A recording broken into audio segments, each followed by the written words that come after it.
All right, everyone. I'd like to take this opportunity to welcome all board members and those that are abroad who are watching on Channel 2, the Community Development Advisory Board. Welcome, welcome. 4:15, Monday, September 9th, 2024. First item on the agenda, call to order, roll call. Will you signify by your name? Tony Majors. Mary Mack. Ralph Taylor. Sister Paula Rose. Brian Keeley. Second agenda on the item, vote to approve or disapprove 4/8/24 meeting minutes. Vice Chair Taylor, did you want to advise you're here too? Did I say I'm here? Yeah. You did? Yes, ma'am. My apologies. Yeah. No. I apologize. No, I Carry on, sir. Okay. So with that in mind, I am here. But anyway, vote to approve or disapprove 4/8/24 meeting minutes. I would like to make a motion that we approve the 4/8/24 meeting minutes. I'll second it. With the votes approve, motion and a second motion to approve, ask you to raise your hand and say aye, or your name and aye if you approve. Tony Majors, aye. Mary Mack, aye. Ralph Taylor, aye. Sister Paula Rose, aye. Brian Keeley, aye. With all votes aye, we move to the next agenda, which is our public hearing. Do we have anyone here for public hearing of 2023 CAPER? We do not, but we will still have to officially open it and also close it. Open it and acknowledge that there is nobody here, and close it, please. Okay, can I get a vote to open public hearing? I'd like to make a motion that we open the vote to public hearing. I'll second that. Okay, with the signification of aye, to vote to open up the public hearing. Aye, Tony Majors. Aye, Mary Mack. Aye, Ralph Taylor. Aye. Sister Paula Rose. Aye, Brian Keeley. All ayes and vote, accept public comment, or vote to close public hearing. And we can go on the, if it's okay, we can go on the record and advise that there is nobody here. Nobody has signed in, and there is nobody visibly here. And I also did not receive any emails or phone calls or visits to the office regarding the 2023 CAPER. I'll make the motion that we close. I would like to second that motion. Okay, by signifying of your name. Aye. Aye, Tony Majors. Aye, Mary Mack. Aye, Ralph Taylor. Aye. Sister Paula Rose. Aye, Brian Keeley. All ayes have it, and vote to close the public hearing. At this time, we'll turn it over to Julie for our discussion of the 2023 CAPER. Okay. Well, welcome, everybody. Thank you so much for being here and being such great board members. The 2023 CAPER stands for Consolidated Annual Performance Evaluation Report. This is for the period of use of CDBG funds here inside Leavenworth city limits from July 1, 2023 to June 30th, 2024. This was the second year of the consolidated plan, the 2022 through 26 plan. So, so we're just the second year into it, and this is the report of it. Overall, we're doing well. There's always a give and a take sometimes with things, but overall perspective, we are doing well. With home ownership, the goal was to have 5 a year, and we got those 5. Wow. Yes, I was really very surprised. And a lot of this information and detail to share, there are some, tribulations and challenges that come with meeting some of our goals. One of the things that we all know about housing, right, with that home ownership program, it's one thing to say that we have people that are able to use the program for the down payment assistance, but you also want to be making sure that our processing and underwriting guidelines are something that is watchful for those individuals. Just to get somebody, helping them with a home is not the same as making sure that it's not a financial situation that is not healthy for them, right? Or anybody else for that matter. So watching the housing market and seeing what is happening, and as well as interest rates. My point is, one of our guidelines is that we will not allow these funds to be used on a home if the individual's loan is more than 0.5% than the current Freddie Mac market survey rate. And this morning, when I looked at it, and it updates every week, this morning when I looked at it, it was 6.35% for a 30-year fixed rate. And throughout this last count, at the beginning of this program year, it was all the way up at 7%. So it has slowly came down, and it plateaued there for a while as well. So while that goal, we say we met 5, or we set 5 and we met 5, it is very important to know that we are still mindful and watchful, that we're making sure that that these loans are fair, right? That somebody's not getting into a, so anyway. What happens when interest rates go? Pardon? So, I guess I'm gonna talk inside baseball. The Fed's is projecting to cut interest rates by 2%, and I know mortgage rates, at least my understanding is mortgage rates are gonna fluctuate based off of the Fed's, basically the federal funds rate to some degree. So how does that affect that, where you said it can't be a percentage over the Fannie Mae? So the Freddie Mac market survey rate, if you Yeah. go to freddiemac.com, that very first page on that website, if you scroll down and off to the right, it'll tell you what the current fair market survey rate is. Okay, And that rate at that time is the rate that this program requires, that rate cannot be more than 0.5% more than that current rate. And that is how we judge and know at the time that we are not assisting somebody to get into a situation that is not financially healthy okay, and sound. yep, all right, gotcha. Does that answer your question? Yeah. What you were wanting? Yep, And then currently, right now, so HUD has home limits for purchase price and acquisition.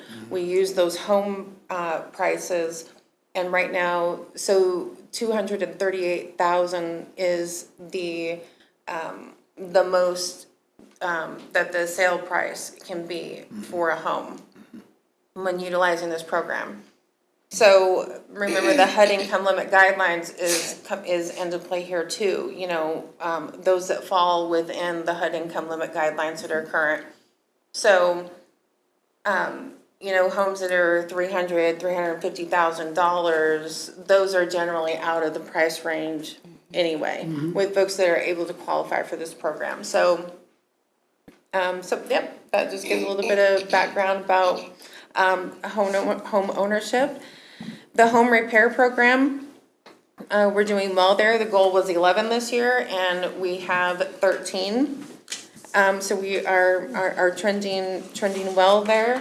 I also did provide in your packets in the back of them. You have some colorful sheets there.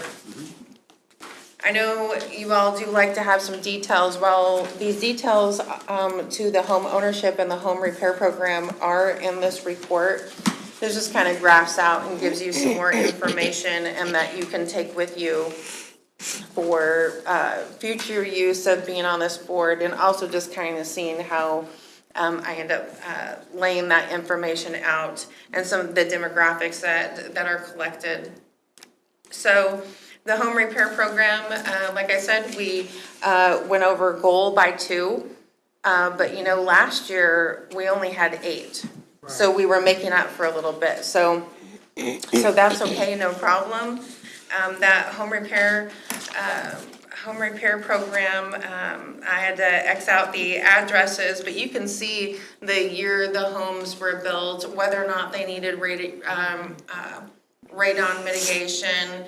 You can see the actual amount that was spent on each home and kind of some of what the repairs were. So I just wanted to share that information with you. So yeah, we had a total of 13. Neighborhood stabilization, so we're doing well with that. That was a sidewalk and ADA compliant ramps that happened up on Dakota between Cheyenne Curve and 4th. So it just kind of went on the other side of the school over there from before. So that is doing well. As I had indicated this last spring, we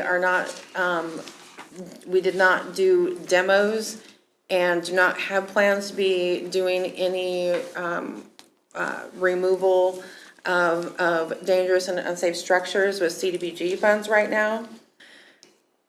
And I know we also discussed that potentials, because I think, Brian, you had asked, are we gonna have to do a substantial amendment? Very well possible, but if we do a substantial amendment, I just wanna make sure that we gather a lot of information together with that. This was the first year that we didn't use CDBG funds for removal of unsafe structures or demos, if you will. I think it would be fair to maybe give a little bit more time to make sure that that's still not gonna happen, so that we can really get in the weeds and discuss, well, what would the board like to do for reallocating those funds? What all is gonna be eligible, and I would like a little bit more time to gather that information. In the meantime, the funds are there if we do end up needing to use those. Public service agencies, at the beginning of our consolidated plan time, we advised that we were going to have a total of 7,000 individuals served every year. We did not quite meet that goal this year, but it's still sitting at 71%, so that is okay. I do feel that the list of public service agencies that we are going to be serving this next grant year, the one that we're currently in now, is going to help bolster those figures. Mainly because Leavenworth Mission is back with an agency that's going to be served that's going to be awarded with CDBG funds, okay? So that's going well. I have no concerns about any of those figures or how anything's trending. Does anybody have any questions so far? Okay. The only last thing that I guess I really want to talk about that is a little bit extra special about this caper is there's a lot more focus, detailed improvements in regard to the CR 35 section. You'll notice that in this section, in this particular section is discussing things that the city as a whole has done to ameliorate or, excuse me, I'm going to misspeak, just a moment. Actions taken to remove or ameliorate the negative effects. Also, actions taken to address obstacles to meeting underserved needs. Actions taken to develop institutional structure. The section CR 35 this year has a lot more information in it than what it ever did before. If you're ever wanting to know what's our city doing as a whole, what are we doing to work cohesively together? What is it that the actual city departments are actually doing? What is it that our agencies are doing? Take a look at the section of homelessness in this caper and also section C35. It definitely has good information this year. I made sure that I did send out an opportunity to all department heads with the city to make sure that they had an opportunity to weigh in and let me know information that maybe I wasn't seeing or wasn't considering. And I really appreciate some of the things that they pointed out that we should be recognizing and reporting to HUD, letting them know what we do as a city here as a whole. For example, just so you know, the assistant city manager and our public information officer this last year got together, and they have helped put together contracting with a company called Propio. Propio is going to be helping us for any of those citizens here or anybody who comes into a city office or a department or even a public hearing, something of this nature, and they have limited English proficiency, right? What we can do is hold up these I speak cards that are in all departments now, advising for them to be able to point out which language it is that they speak. And then we can get a translator on the phone by simply making a phone call. Which is, may not seem like it's that much, that is huge. You know, that is huge. Also pointing out that our city website is able to be used with Google Translate, you know, these things. And there's future plans in there for more. Why is this all significant? These things are significant because of the HUD's Office of Fair Housing and Equal Opportunity is very big about making sure that we are not only doing these things, but also challenging ourselves to do more. What more can you be doing? What else are you not doing that you could be? What's significant in your community that you need? And so I'm really proud of our team here at the city, because everybody is really stepping up to make sure that we're not only meeting those requirements, but trying to think ahead and outside of the box too. Having said that, I think that is the most that I have to share in regard to the caper. Other than, you know, what's in writing, and if anybody has any questions or concerns, I'd be more than happy to. The female head of household, that wasn't tracked before, is that right? Or Oh, female head of household was being tracked before. The thing that, good eye, Brian. This is why I like this board. You guys pay attention. I love it. The part that is not, the portion that is now collected on the home ownership program and home repair program is the fact of whether or not there's disabled persons in the home or not. This was something that, was suggested by HUD to be making sure that we're capturing that, because there is a portion in the reporting system for me to report that. Every one of those categories and all the statistics that you see in this report and some of the detailed information that I gave you with the charting is all information that gets plugged in to the IDIS system regarding this. So disabled is now on there. But yeah, female head of household has been on there the last few years that I know of. okay, all right. Are we like comparable with nation averages, or?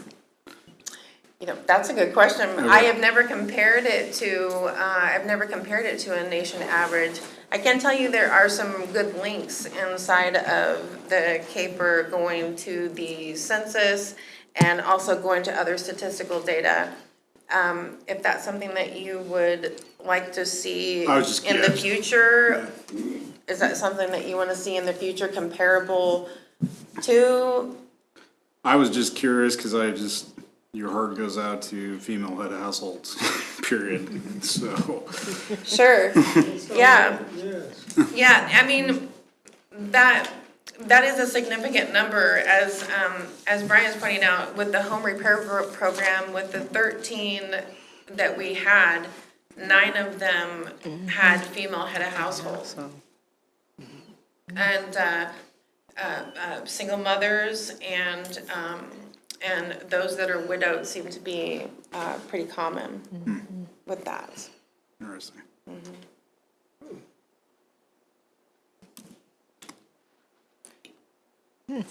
Interesting.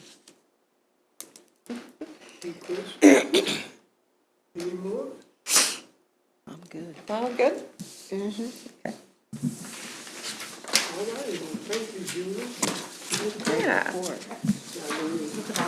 Move to item 5, or we, okay, move to item 5, with a vote to approve or disapprove the 2023 capers to be presented to the city commission on 9/24/24 for the approval of HUD submission. Can I get a motion and a second? I'll make that motion to approve it. Okay, I'll second the motion that we approve the 2023 caper to be presented to the city commission on 9/24/24 for approval of HUD submission. okay, with that in mind, we'll take a vote by stating your name. I, Tony Majors. I, Mary Mack. I, Ralph Taylor. I, Sister Paula Rose. I, Brian Keeley. The ayes have it, so we will move forward to the city commission for approval. Item number 6, next meeting for 2/10/25 for our first public hearing to receive public comment of unmet needs in preparation of the 2025 annual action plan. Can I get a motion to have the next meeting? No, I do think I have one other thing that I want to make sure that's important to share before we adjourn, and that is to make sure that you have an update in regards to this 2024 grant year that we're in. So far, HUD has not sent us agreement and released funds yet, but this is nothing to be shook up about. We've been here before, and it's pretty, pretty typical right now to be waiting around this time of year. I could go upstairs and check my email and find it, right? So this is for the last year, we still haven't gotten them for 23? No, for 23 we did. That's what all the reporting, the 2024, the grant year that started July 1 of this year. September and October seems to be the timeframes that I've seen it since I've been in this position. So, yeah, any day now, I'm expecting that. An update to the public service agencies. You all had voted for Leavenworth Interfaith Community of Hope, St. Vincent Clinic, Leavenworth Mission, Catholic Charities of Northeast Kansas, the Alliance Against Family Violence, and CASA to all receive funding. And of course, it went through the motions of anybody who, whatever they asked for, and they were granted that, we don't go beyond that threshold. And then from that rate, it was, prorated or distributed evenly. We have had a slight change, and St. Vincent Clinic has now been bought out by has a new owner, okay? So that wouldn't have necessarily 100% meant that they couldn't get the funds, but after having met with new leadership there, they have declined the funds for this next year simply because the application that was submitted and that you guys approved is just not something right now at this moment with all their changes going on and what have you, that they wanted to proceed. But it doesn't mean they might not be back next year, okay? But they have our full support. They know that we are here and what we do. And I think we've established a good relationship with those folks. So having said that, that put money back in the pot. So here's as it follows. Leavenworth Mission was already getting their full ask of $8,000. Okay, so that didn't change. Catholic Charities was already getting their full ask of $7,800, so that did not change. The Alliance Against Family Violence, they were voted to get $8,800. on August 26th, they declined an increase.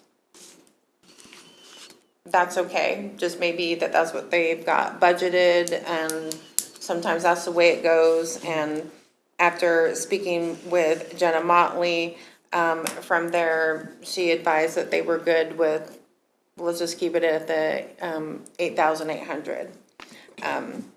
So that then left CASA and Leavenworth Interfaith Community of Hope left to raise their amounts. Both of those agencies' original ask was 15,000, so that would have been the max to go up, which that was great and turned out well, because now they're both getting 13,700. Wow, okay. Is how that is gonna go. So, these decisions were all based upon the extra funds that then became available with St. Vincent Clinic, not maximizing and going beyond, right? And another agency didn't wanna go over the $8,800, and then the other two were available and accepting it didn't go over their ask. So, it's gonna work out just great. So when funds are here and available, we will create those agreements. But that's a change that I think is significant for you to know about. And so the mission will be in the 2024. Yep, Okay. yep, when funds become available and we have an agreement together, I'll be able to get with Iris Arnold and get that contract executed, make sure that she's good to go, and she can start submitting the rent reimbursements starting for July 1. Yeah. So we say that, like St. Vincent Clinic, they had someone else, help me see, I'm 65, I'm a train of thought. So someone else took over there. They're under new ownership New now, ownership? Atchison County Health. Are they changing their name? I do believe that they are, but I do believe that they are is the impression that I'm having from what I'm hearing. But I do want to caution about, divulging too much, because of course I'm not with them and I don't want to speak for them. Right. I do have a contact name and contact information for the person that is going to be over there, and I'd be more than happy to send that information to you if you would like. Because the guidance center had dropped out last year, I believe, wasn't it? They Yes. didn't accept, yeah, the guidance, yeah. Okay. Yeah. The Guidance Center is doing wonderful things here. Yes, they are. And St. Vincent Clinic does too. They're just, and I actually really do applaud the fact that they recognize, hey, we don't know if we're gonna be able to do all these things that this application said, That's to be applauded. It means that they care about compliance and they understand and they realize that, CDBG funds are HUD funds and they come with federal regulations, and they want to make sure that they do it right. So, like I said, they know that we're here. It doesn't mean they can't apply next year. But we're also not going to hold on to the money and wait several months, right? When we know we have agencies that are going to actively use the funds and in the way that they applied for and that you voted on. So it would be all right to say that since that agency has dropped out, of course, and we've already allocated monies to, say, the Interfaith of Hope or Leavenworth Mission, and they would, for some reason, come back and say, hey, I know you already gave what I asked for, could I possibly get, some more? X X amount, so that, if they need, of course, it would be approved through us, but. Yeah. So out of the entitlement amount that we got, which this next year is going to be 346,000, public service agency funds are capped at 15% of that amount. Or believe me, we would be giving these I got you. agencies a whole lot more. I understand, Right. okay. So that's why it's, so we're sitting at 52,000 between the agencies. So that's why it's so specific about how much we had to spread out, after, St. Vincent's Clinic is declining the funds. I wish we could, but we also have to be concerned about the reporting and making sure that the funds are being used compliantly. And, you know, there are agencies that are already well-versed on how to do this the right way and compliantly. And, yeah, I wish we could, but if we did, it would kind of be a little bit of risk. And what would happen is we'd be leaving money on the table at the end of the year that could have been spent on public service agencies. Makes sense. Yeah. Gotcha. Makes sense. Okay. So that said, we can already move to item number 6, correct? Yep. The next meeting. So can I get a, I'd like to make a motion that this meeting is adjourned. I second that. all the second? By six of your name. Aye, Tony Majors. I, Mary Mack. I, Ralph Taylor. Hi, Sister Paula Rose. I, Brian Keeley. All the ayes have it. The meeting is adjourned.